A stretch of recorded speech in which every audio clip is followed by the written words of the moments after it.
जब भी हम कंप्यूटर को यूज करते हैं तो उसको यूज करने के लिए हमें कुछ रूल्स एंड रेगुलेशंस को फॉलो करना होता है ताकि हम सिक्योर रहें और हमें किसी तरीके का कोई हार्म ना हो। ठीक है, computers are used nowadays in almost all walks of life. This age is called the age of computer. Computers are used in education, business, manufacturing, designing, entertainment, research, and development. They are everywhere, be at homes, school, shops, office, railway stations, airport, hospitals. तो अब तक हमने पढ़ा कि आजकल हर जगह हमें computer देखने के लिए मिलता है, ये आप सब जानते हैं। आज के टाइम में जब हर जगह हमें कंप्यूटर देखने के लिए मिलता है तो हम इसको बोलते हैं एज ऑफ कंप्यूटर। और कंप्यूटर हमारी हर जगह यूज होता है, जैसे कि education, business, manufacturing, designing, entertainment, कुछ भी रिसर्च और डेवलपमेंट होता है तो कंप्यूटर की बहुत जरूरत पड़ती है उसमें। कंप्यूटर वैसे भी घर पे, स्कूल में, दुकानों पे, ऑफिस में, रेलवे स्टेशन पे, एयरपोर्ट पे, हॉस्पिटल पे, हर जगह हम कंप्यूटर ही पाते हैं। कंप्यूटर के द्वारा ही सारा काम किया जाता है। It is one of the greatest invention of our time, but some great inventions are used by also people to cause harms. ये एक तरीके की बहुत ज्यादा महान, बहुत ज्यादा अच्छी बड़ी इन्वेंशन है अगर हम इसको अच्छी तरीके से यूज करें, पर लोग इसको गलत तरीके से यूज करना स्टार्ट कर रहे हैं तो ये हमें क्या कर रही है, हार्म कर रहा है, मतलब हानि पहुंचा रहा है। Similarly computer can be used to cause harm. ज्यादा कंप्यूटर यूज करना, गलत तरीके से कंप्यूटर यूज करना हमें क्या कर सकता है, हार्मफुल हो सकता है। अब हम पढ़ेंगे कंप्यूटर एथिक्स के बारे में। कंप्यूटर एथिक्स का मतलब कि जो भी आपके रूल्स होते हैं, जो भी आपको फॉलो करनी होती है चीजें, उसको हम कंप्यूटर एथिक्स के अंदर काउंट करते हैं। You must be aware of certain ethics related to use of computer. Ethics are beliefs and rules. These rules state what is right, what is wrong. Ethics is important in our day-to-day life. जैसे कि regular हम जब रहते हैं, जीते हैं, तो कुछ एथिक्स होते हैं कि हमें अपने बड़ों का आदर करना चाहिए, है ना। बहुत सारे रूल्स हमारे पेरेंट्स हमारे लिए बना देते हैं। ऐसे ही कंप्यूटर को जब हम यूज करते हैं तो कंप्यूटर भी एक एथिक्स बना देता है जिसमें हमें वो ये बताता है कि क्या सही है और क्या गलत है। A mellow sense of ethics is something a person develops over a period of time. जैसे जैसे मानसिकता और शारीरिक जिस तरीके से बढ़ते हैं, जिस तरीके से ग्रोथ होता है, धीरे धीरे आपके एथिक्स भी बढ़ते रहते हैं। Due to this reason, parents, teachers and elders are supposed to exercise some authority over their children.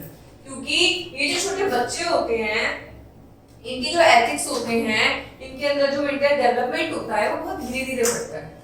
तो कुछ टाइम पे वो लोग डिसीजंस लेने के लिए कैपेबल नहीं होते, तो इसीलिए इनके ऊपर पेरेंट्स, टीचर्स, एल्डर्स होते हैं इन्हें गाइड करने के लिए। Children are not expected to know how to make some decisions for them, but children are had to make mistakes. भाई उन्हें नहीं पता और वो गलतियां तो करते ही हैं ना। There are children who commit criminal. कुछ चिल्ड्रन ऐसे होते हैं जो क्रिमिनल हो जाते हैं, जो गलतियां कर देते हैं। उनके लिए कैसी कोर्ट होती है, जुवेनाइल कोर्ट ऑफ लॉ होती है, जो छोटे बच्चों के लिए होती है, जो बड़ों की तरह नहीं होती है। जो बड़े लोगों के क्रिमिनल गलतियां करते हैं, जो अपराध करते हैं, उनके लिए ऐसी जैसी कोर्ट्स होती है वैसी बच्चों के लिए नहीं होती, बच्चों के लिए अलग होती है। ठीक है, इंटेंशंस लाइक एन अडल्ट, क्योंकि जो बच्चे जब कोई गलती करते हैं तो उनकी इंटेंशंस एक अडल्ट की तरह, एक जवान बच्चे की तरह नहीं होते जो 18+ है। Such children are punished according to the ruling of their courts. ये जो ऐसे चिल्ड्रंस होते हैं वो इस कोड के अकॉर्डिंग, इनमें रूल्स होते हैं, इनके अकॉर्डिंग इन्हें पनिश किया जाता है। Ethical matter it comes under the subject of moral development. Ethical matter में ये जो सब्जेक्ट है, जो गलतियां बच्चा कर रहा है और उसको किस तरीके से कंट्रोल किया जा रहा है, किस तरीके से पनिशमेंट देके उसकी गलती का एहसास कराया जा रहा है, ये सब आपका मोरल डेवलपमेंट में आता है। Good behaviour is that which please and help other and is also approved by society. ये तो हम सब जानते हैं कि अच्छा व्यवहार हम किसे कहते हैं, जो औरों की मदद करता है और जिसे सोसाइटी सपोर्ट करता है। Behaviour is generally judged bye intention of a person. Basically जो बिहेवियर होता है वो एक इंसान के इंटेंशन की, वो किसी काम को किस दिमागी तौर पर क्या सोचकर कर रहा है, उससे हम बिहेवियर को तय करते हैं। The advance of technology make it possible for unethical and criminal activities to be carried out in a more sophisticated way. ये कुछ टेक्नोलॉजी ऐसी होती है, कुछ टेक्नोलॉजी के द्वारा ऐसा नहीं होता कि बच्चा गलती करना चाहता है, पर किसी तरीके से क्या होता है, कभी-कभी वो गलती कर जाता है। Children should thus be aware of moral and ethical issues and must develop a good sense and social responsibility. तो चिल्ड्रन को क्या होना चाहिए, एथिकल इश्यूज, मोरल इश्यूज से अवेयर होना चाहिए। उनके पेरेंट्स को उन्हें अवेयर कराना चाहिए ताकि वो डेवलप कर पाए अपने अंदर गुड सेंस और सोशल रेस्पॉन्सिबिलिटीज को।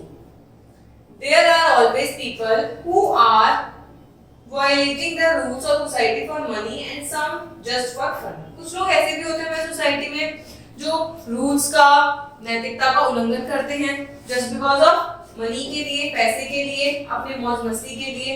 पर क्या ये सही है? बताइए, क्या ये सही कहा जाएगा? The problem of computer ethics are also more and less same as in the case of other general ethical problems. जो ये एथिक्स की प्रॉब्लम होती है, ये बिल्कुल सेम जनरल एथिकल प्रॉब्लम्स की तरह ही होती है। चलिए हम आज के टाइम में होने वाले एथिकल इश्यूज को कंसर्न करते हैं, पढ़ते हैं कि एथिकल इश्यूज क्या क्या हो सकते हैं, उनका क्या क्या हम सोल्यूशन कर सकते हैं। सबसे पहले आता है आपका इंटेलेक्चुअल प्रॉपर्टी राइट। जब आप धीरे धीरे बड़ी क्लासेस में आएंगे तो हम इसको IPR, ठीक है। Property is anything you own, you have right over your property, it is protected by law. अब प्रॉपर्टी क्या होती है भाई? आपका घर है, वो आपकी अपनी है, तो वो आपकी प्रॉपर्टी तो हुई जो लॉ के द्वारा प्रोटेक्टेड होती है। Similarly, ideas and thinking produced by mind are also protected by law. It is illegal to use them without the permission of the owner and producer. अब जैसे मैंने आपको बताया कि जिस तरीके से हमारी प्रॉपर्टी होती है, जिसमें हमारा अधिकार होता है, ऐसे ही हमारे माइंड में जो थॉट्स आती हैं, उन थॉट्स के द्वारा हम बुक भी बना सकते हैं, उन थॉट्स का यूज करके हम कोई एप्लीकेशन बना सकते हैं, उन थॉट्स का यूज करके हम कोई इंफॉर्मेटिव वेबसाइट बना सकते हैं। तो अगर कोई हमारी परमिशन के बिना उसका यूज कर रहा है तो वो गलत होगा ना। तो जैसे कि प्रॉपर्टी पे रहने के लिए एक रूल्स होते हैं, ठीक है, उसको यूज करने के लिए एक रूल एंड रेगुलेशन बनाया जाता है, ऐसे ही हमारे विचारों से हम जो भी बनाते हैं उसे कोई भी तो यूज नहीं कर सकता। The right related to literary or artist work, invention, discovered are called intellectual property right. जो भी हमारे विचारों से रिलेटेड, जो भी हमारा काम होता है, जो भी हमारे विचार होते हैं, जो हम सोशली व्यक्त करते हैं, बताते हैं, उसको हम क्या कहते हैं? Intellectual property rights. Due to the advancement of technology and the advent of computer, storing information becomes easier. अब टेक्नोलॉजी का एडवांसमेंट हो चुका है, तो हमारे जो थॉट्स हैं, पहले तो बुक्स लिखी जाती थी, अब हम अपने थॉट्स को डायरेक्टली डिजिटल कर सकते हैं, तो बहुत ज्यादा इजी हो गया है। इसके द्वारा हम वेबसाइट तुरंत बना सकते हैं, इंफॉर्मेटिव वेबसाइट तुरंत बना सकते हैं। The internet is a huge store of information. जितने भी हमारे थॉट्स हैं हम रैंडम कंप्यूटर को बता सकते हैं और स्टोर कर सकते हैं। Small disc can contain thousands of line of valuable information. हमने लास्ट क्लासेस में पढ़ा है कि कितनी छोटी छोटी स्मॉल डिस्क आ गई हैं आजकल, जो आपके थाउजेंड्स ऑफ डेटा को स्टोर करके सेव करके रख सकती हैं। This information can be easily updated and used by you. अब आपने कोई थॉट करा, आपने कोई वेबसाइट बनाई, आपने वो इंटरनेट पे अपलोड कर दी, तो क्या होगा? फ्यूचर में आप उसको बहुत आराम से यूज कर सकते हैं। But it does not mean that you can use this information as you wish, created by other people. But ऐसा नहीं है कि कोई किसी और ने कुछ बनाया है और वो आप उसे अपनी मर्जी से यूज कर रहे हैं, नहीं।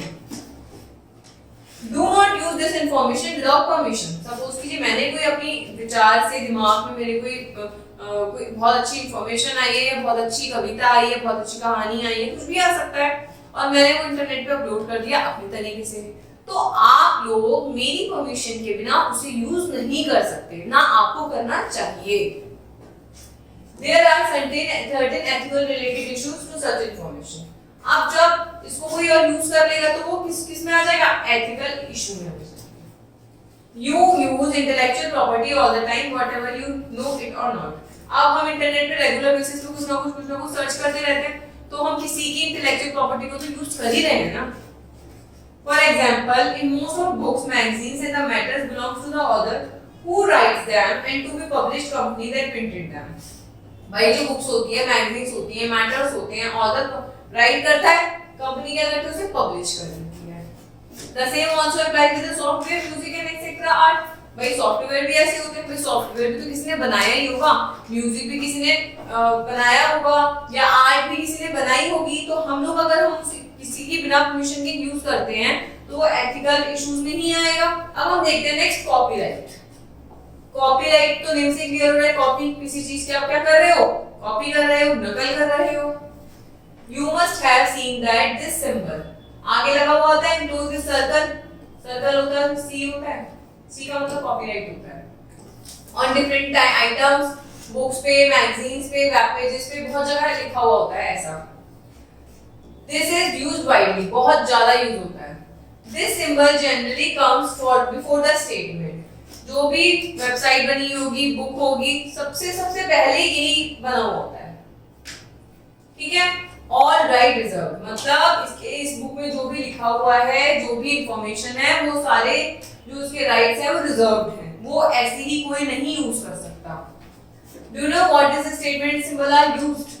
This symbol shows that the material and information are copyrighted and are the sole property of the owner, मतलब ये copyrighted है और जो ओनर है उसकी अकेले की प्रॉपर्टी है, वो कोई भी नहीं यूज कर सकता। It is unlawful and unethical to use them without the permission of the owner. अगर आप ओनर की परमिशन के बिना इसे यूज करते हो तो ये अनलॉफुल और अनएथिकल कहा जाएगा। Suppose such properties were legally reproduced and freely given away. कुछ प्रॉपर्टीज ऐसी होती हैं जो लीगली रिप्रोड्यूस होती हैं और फ्रीली दे दी जाती हैं। The writer, publishers will not be benefited in terms of money and other advantages and hence will be less motivated for continuing the harder and develop such material. कभी-कभी ऐसा होता है कि पब्लिशर्स वगैरह होते हैं उसको ऐसे ही पब्लिश कर देते हैं कि उसको कोई भी यूज कर सकता है, और उसका हार्म क्या होता है, जो भी अगर कोई भी उसे यूज करके अपने नाम पे बता देगा तो एक डिमोटिवेशन तो आएगा। सपोज कीजिए आपने कोई पोएम लिखी, ठीक है, आपने वो इंटरनेट पे अपलोड कर दी और आपका ही कोई दोस्त उसको अपने नाम से किसी और टीचर को दिखाता है, तो क्या आपको गुस्सा नहीं आएगा? बिल्कुल आएगा, और आप बना के अपलोड करने की जो मोटिवेशन है आपका वो ऑलरेडी खत्म हो जाएगा। So in order to keep exploring, thinking and inventing by creative people, their work must be protected by law.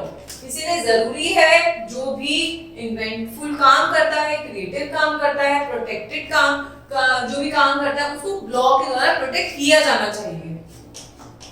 For this reason, such materials are copyrighted by law, but some materials such as a material on the website easily available.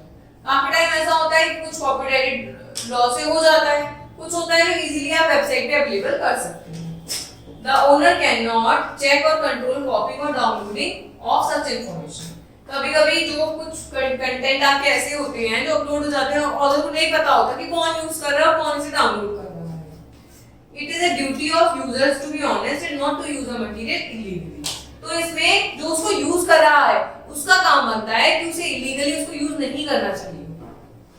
The least you can do while using the information is to acknowledge the author. अगर आप उसको use भी कर रहे हैं तो आपको knowledge, जिसने भी वो बनाया है उसको एक्नॉलेज करना चाहिए। आप कहीं और यूज कर रहे हैं तो आपको औरों को बताना चाहिए कि इस ऑथर का मैंने यहाँ से लिया था और मैं इस ऐसे यूज कर रहा हूँ। This is called referencing. इसको कहते हैं हम referencing. Using reference show morality. अगर हम सच किसी को बता रहे हैं कि हमारा नहीं है किसी और ने बनाया है तो ये किसके अंदर आती है? Morality के अंदर आती है। You cannot avoid copying or using information from the interest that are copyrighted.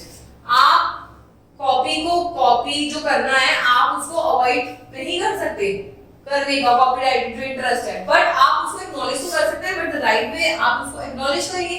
अगर आपको उसको यूज भी कर रहे हैं तो आपको क्या करना है, एक्नॉलेज जरूर करना है।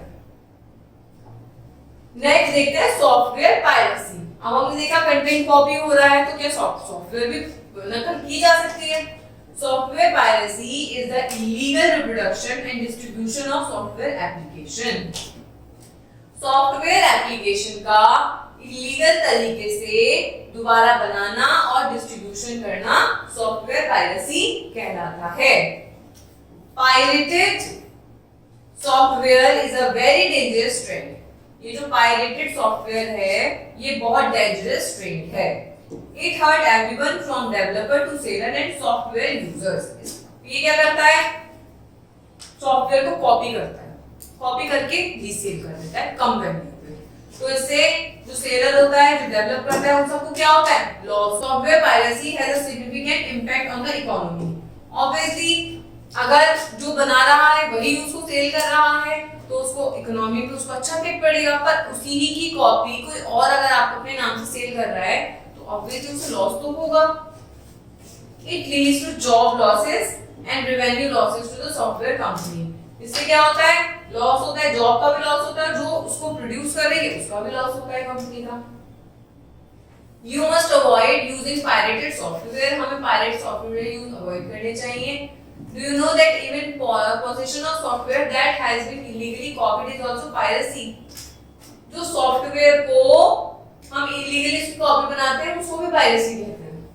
The different term of software piracy in between। अब पायरेसी तो बहुत तरीके से हो सकती है, किसी भी सॉफ्टवेयर की पायरेसी के अलग अलग तरीके होते हैं और अलग अलग तरीके से हम उन्हें बोल सकते हैं। तो आइए जानते हैं कि कौन कौन से तो तरीके होते हैं। पहला है एंड यूजर पायरेसी। अब आप कहेंगे ना एंड यूजर पायरेसी किसे कहते हैं, और सॉफ्टवेयर आई लाइसेंस्ड। सारे सॉफ्टवेयर कैसे होते हैं, लाइसेंस्ड होते हैं, उन्हें लाइसेंस मिला हुआ होता है। आप सॉफ्टवेयर परचेज करोगे, लाइसेंस होगा आपके पास, आईडी होगी, पासवर्ड होगा, उसके बाद आप सॉफ्टवेयर को यूज कर सकते हैं।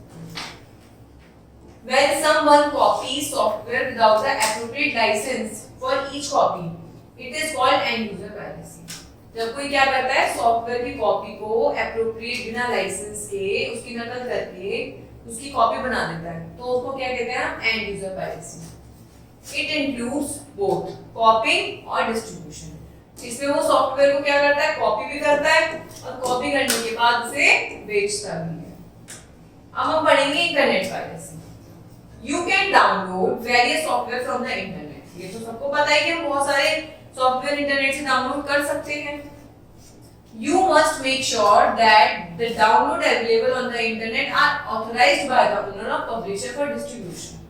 आपको ये पता होना चाहिए कि जो सॉफ्टवेयर आप डाउनलोड कर रहे हो वो ऑथर जो है या जो पब्लिशर है उसकी मर्जी से ही डाउनलोड हो रहा है। But there are many sites that offer software illegally over the internet। बहुत सारी साइट्स ऐसी होती हैं जो आपको जो सॉफ्टवेयर है वो इलीगल तरीके से प्रोवाइड करा देती है इंटरनेट पे। Unauthorised copy downloaded over the internet.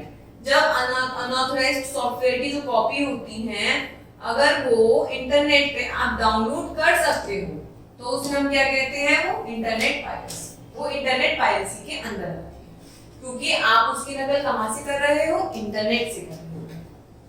Next आता है प्री इंस्टॉल्ड सॉफ्टवेयर पायरेसी।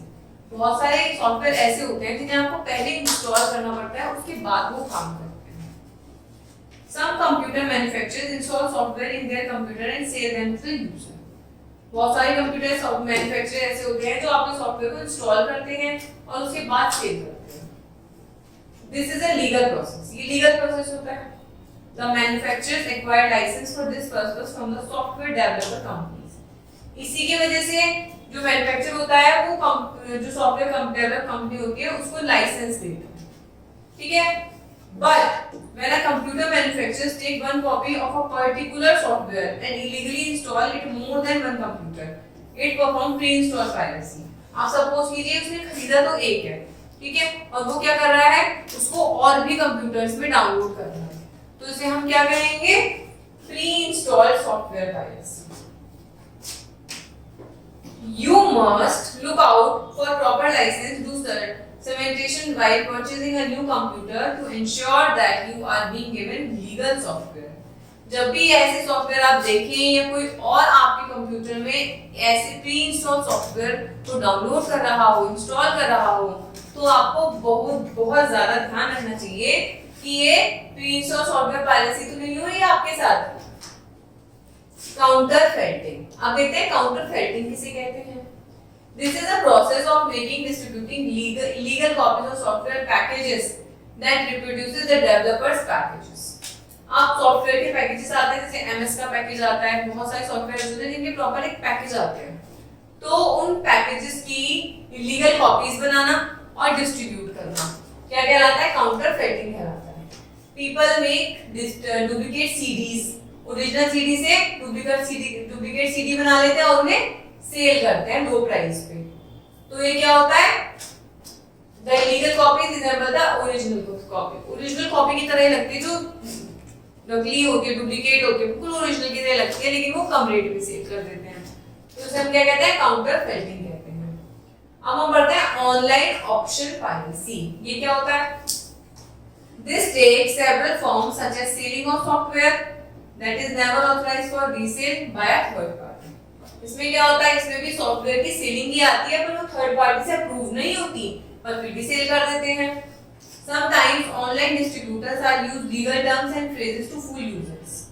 कई बार ऐसे मैन्युफैक्चरर्स होते हैं, डिस्ट्रीब्यूटर्स होते हैं, जो अपने कस्टमर को कुछ इलीगल टर्म्स यूज करके, कुछ लीगल टर्म्स फ्रेजेस बताकर उनका उल्लू बना देते हैं। So don't be fool, आपको पागल नहीं बनना। It is a few that the price of software is sometimes too high. ये सही है कि कभी-कभी सॉफ्टवेयर के जो रेट होता है वो बहुत हाई होते हैं, but you must not use legal copies which are cheap and easily available. और आपको, हम लोग भी तो करते हैं काम, जो सस्ते में चीजों को खरीद लेते हैं, हमें नहीं करना चाहिए। सॉफ्टवेयर चाहे महंगा हो, लेकिन हमें कभी भी डुप्लीकेट को कम पैसों में नहीं खरीदना चाहिए। There will be several occasions when you will face such problems. बहुत सारी चीजें आएंगी जब आप ऐसी चीजों को फेस करेंगे। आपको हेजिटेट नहीं होना है अपनी मोरालिटी को शो करने के लिए, आपको अपनी सच्चाई को शो करने के लिए नहीं सोचना कि नहीं मुझे नहीं ये काम करना है, आपको सोचना है कि नहीं ये काम गलत है। It may appear to be beneficial for some time, but ultimately it will lead to frustration at the most pirated software has some limitations. भाई जो कॉपी करेगा वो ओरिजिनल की तरह तो आपको सारी फैसिलिटीज नहीं दे सकता ना, तो एक टाइम पे आपको फ्रस्ट्रेशन को फील करना पड़ेगा, आपको कहीं ना कहीं प्रॉब्लम में आके अटक जाओगे अगर आप सॉफ्टवेयर को नहीं परचेस करोगे तो। अब देखते हैं हम लिमिटेशंस। मैंने आपको बताया कि पायरेट सॉफ्टवेयर की लिमिटेशंस होती हैं। क्या क्या लिमिटेशंस होती हैं? पहला तो आ जाए आप क्वालिटी पे। Pirated software often does not have various key elements, it also does not have variety protection और अपग्रेड ऑप्शन। आपने वो कॉपी तो ले ली, पायरेट सॉफ्टवेयर तो खरीद लिया आपने कलर करके, आपने इंस्टॉल भी कर लिया, पर जैसे ओरिजिनल आपको चीजें दे रहा है, क्या ये दे पाएगा? क्वालिटी लो देगा आपको, वायरस भी आ सकता है इसमें। Some people may supply dangerous virus with conflict file CDs. जब ये जो ओरिजिनल होती है, ओरिजिनल की कॉपी बनाई उसने, तो हो सकता है कि इसमें वायरस मिल जाए आपको। This may damage your hard disk and remove your valuable data.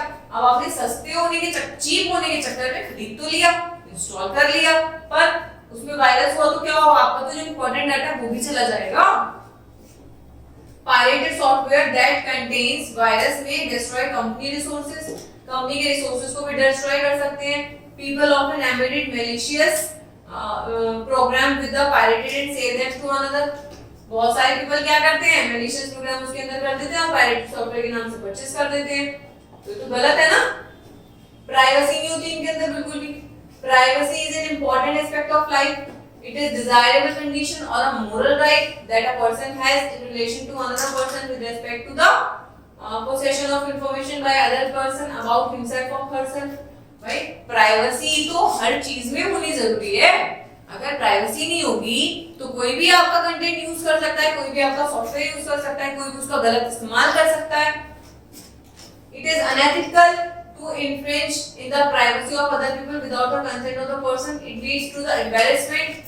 अगर आप किसी और का कंटेंट, किसी और की चीजें, किसी और की इंफॉर्मेशन यूज कर रहे हो तो गलत है ना। Computer security. अब तक हमने देखा कि किस तरीके से चीजों की नकल होती है, सीडीज की नकल हो सकती है, किस तरीके से एथिकल इश्यूज प्रॉब्लम आती है, किस तरीके से आपके कंटेंट को कॉपी किया जा सकता है। अब हम देखते हैं कि सिक्योरिटीज में क्या क्या आता है। Computer security includes producers and techniques that are designed to protect a computer for accidental and intentional theft, unauthorized access or manipulation। Computer security में क्या क्या आता है कि ऐसे प्रोसीजर होते हैं, ऐसी टेक्निक होती है जिससे कि कंप्यूटर के अंदर जिससे कि आपका एक्सीडेंटली इंटेंशनली कोई भी चोर, कोई भी मैनिपुलेट करने वाला व्यक्ति यूज ना कर सके। It is both an individual and organization concern। ये ऑर्गेनाइजेशन के लिए भी कंसर्न होता है और इंडिविजुअल के लिए भी यही कंसर्न होता है। Computer security is often viewed as a disaster of user because it can cause service damages to both the individual user and organization। Problem भी होती है क्योंकि क्या होता है, कभी-कभी सर्विस डैमेज भी हो जाती है, इंडिविजुअल की भी और ऑर्गेनाइजेशन की भी। Such damages may include loss of revenue, value data loss, productivity loss, and many more, which may lead to the insolvent। काफी बार ऐसा होता है कि इससे क्या प्रॉब्लम हो जाती है, आपका डेटा लॉस हो जाता है। आपके डेटा लॉस हो जाएगा तो ऑब्वियसली आपका कितना लॉस हो सकता है। अब देखिए कुछ ब्रीचेस होते हैं आपके। पहला है hardware, network, natural disaster, software and person. Hardware breaches can be both intentional and accidental. जो आपके हार्डवेयर के प्रॉब्लम होता है आपका दोनों हो सकता है, इंटेंशनल और accidentally.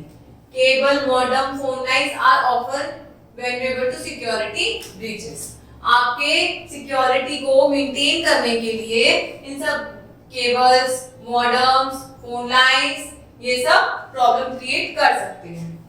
Software breaches include computer virus, password cracking, various sniper program, malicious codes. अब सॉफ्टवेयर ब्रीचेस में क्या क्या हो सकते हैं? सॉफ्टवेयर क्या कर सकता है?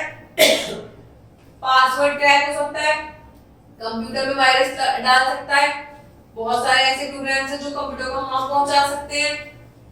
Computer network are vulnerable to security breaches. Computer network भी सिक्योरिटी में प्रॉब्लम कर सकता है। A weakly manageable network system can be harmful. भाई जो वीकली जो वीक अगर नेटवर्क है आपका तो आपके लिए हार्म हो सकता है। As networks are used to transmit data and information, they may be raped by unethical people to access information about a company। आप ये जो वीक मैनेजमेंट होता है, नेटवर्क होता है, अगर कोई हैकर होगा तो वो क्या कर सकता है, आपके पूरे कनेक्शन को, पूरे नेटवर्क को क्या कर सकता है, स्टोल कर सकता है। Natural disasters can also cause security violation. Natural disaster से भी सिक्योरिटी को हार्म हो सकता है। They will lead to operational problem in a computer system. इसमें क्या होता है ऑपरेशनल, जो भी कंप्यूटर में ऑपरेशनल प्रॉब्लम होती है वो भी कंप्यूटर सिस्टम में क्रिएट कर सकते हैं। जैसे कि हरिकेन, चक्रवात, अर्थक्वेक, फ्लड, ये क्या होते हैं आपकी कंपनी में, आपके कंप्यूटर सिस्टम में, इन सबको डैमेज कर सकते हैं। Computer security control are established and implemented to reduce security breaches. जो भी आपकी सिक्योरिटी में प्रॉब्लम आती है उसके लिए ये कंट्रोलिंग होती है। इसकी कंट्रोलिंग अगर आप कर लोगे तो आपका सिक्योरिटी ब्रीचेस, सिक्योरिटी जो होती है वो टूटेगी नहीं। एप्लीकेशन कंट्रोल कर लो, डेवलपमेंट कंट्रोल कर लो, एक्सेस कंट्रोल कर लो, फिजिकल फेलिसिटी कंट्रोल कर लो और personal control. Computer crime, hacking और क्रैकिंग। ये तो आपने सुन भी रखा होगा कि हैकिंग करना किसे कहते हैं, किसी के भी सॉफ्टवेयर को इलीगल तरीके से उसकी इंफॉर्मेशन को स्टोर कर लेना, चुरा लेना, हैकिंग कहलाता है। As in other system and fields, there are also crimes related to computers। सब systems में, fields में crime होता है कंप्यूटर से related। Computer crime results from the deliberate tampering with the data and information। Computer का जो crime होता है वो कहाँ से start होता है? डेटा और इंफॉर्मेशन को जब आप स्टोर करें। The people who are associated with computer crimes are often called hackers, crackers, virus programmers, breaches, information warriors. अब जो भी कंप्यूटर से रिलेटेड, कंप्यूटर से टच में आके कंप्यूटर से रिलेटेड क्राइम करता है उन्हें हम क्या कह सकते हैं? Hacker, cracker, virus programmer, breaches, information vacuous. Whatever name they may have, they are all people who violate computer security. इन्हें आप कुछ भी कहो, ये क्या करते हैं? कंप्यूटर की सिक्योरिटी को खत्म कर देते हैं. They practice unlawful and illegal activities related to computer system. अब ये लोग भी तो कुछ प्रैक्टिस करते होंगे, तभी तो ये पासवर्ड को क्रैक कर सकते हैं, डेटा इंफॉर्मेशन को स्टील कर सकते हैं. A hacker is a person who break into a computer system to get illegal access to the information stored there. जो भी इंफॉर्मेशन हैकर कौन होता है? जो कंप्यूटर सिस्टम के अंदर इलीगल तरीके से एक्सेस करके आपकी इंफॉर्मेशन को क्या करता है? चोरी कर देता है. A hacker may not cause any harm to system and organization, but hacking is still illegal and unethical. अब हैकर के पास कोई हॉर्न नहीं होता सिस्टम में आके, हमें नहीं पता चलता कि भाई उसने स्टोर कर लिया है, बट होता तो ये अनएथिकल ही है. A cracker is a person who break into a computer system just like a hacks with the intention to steal password, files, programmers or unauthorized used. गलत तरीके से चीजों को यूज करने के लिए वो क्या करता है? कंप्यूटर की चीजों को हैक कर देता है. They sell the information to some often people for money. Crackers cause financial damage to an organization. ये क्या करता है? इंफॉर्मेशन को चोरी कर लेता है और अपने बेनिफिट के लिए अनलॉफुल तरीके से औरों को बेच देता है. Virus programmers are like crackers who breach computer system in order to steal information or cause harm to computer system. Virus programmers कौन होते हैं? ये भी क्या करते हैं? कंप्यूटर सिस्टम की सिक्योरिटी को स्टोर कर लेते हैं इंफॉर्मेशन को, और जिससे कि कंप्यूटर सिस्टम को हानि होती है.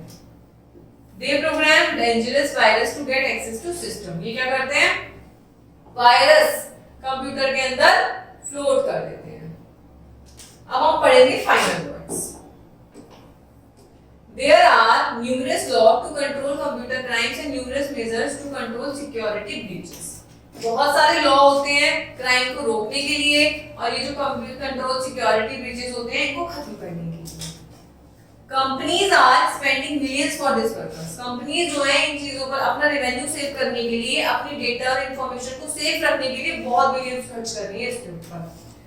These are numerous occasions of software piracy. बहुत सारी चीजें हैं सॉफ्टवेयर पायरेसी की. Law are devised, book are written, and even many websites are dedicated to educate the people about the harm and ethical issues. बहुत सारी चीजें हैं, website बनी हुई है, इंफॉर्मेटिव वेबसाइट है, इसमें बताया जाता है कि किस तरीके से आप अपने डेटा को सेव रख सकते हैं. बहुत सारी बुक्स लिखी गई हैं.